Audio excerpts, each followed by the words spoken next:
Email has become the scourge of the internet. Has it ever? These days, most of us use filters to block it before it ever hits our inbox.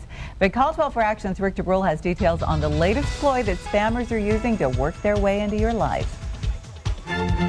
In the distance, it looked very attractive. Then came the voice of Ramon, like a chill. "It is you who don't want," he said, in English this time.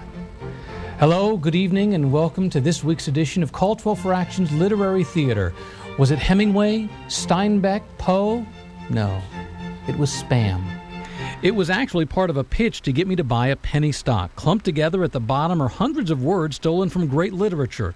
In this case, a line from D.H. Lawrence's A Plumed Serpent. And you're thinking these spammers are suddenly very educated. Ken Colburn from Data Doctor says it's really just an effort to trick or confuse your spam filter. There's a scoring method that spam filtering systems use. And one of the things they do is look at certain types of words and the ratio of those words to the rest of the body. Paste in a bunch of words stolen from the internet and your spam filter is confused enough to let it through, which is one reason you want to update your spam filter regularly. Well, I think everybody that's got a spam filter has realized that if you use the same spam filter and the same spam technology year after year, it diminishes in effectiveness. In the meantime, are they just fun to open and read? Well, at this point in time, it's harmless, but as soon as they figure out how to put something in there to take advantage of you because you did read it, then it won't be harmless, and we don't know when that's going to happen.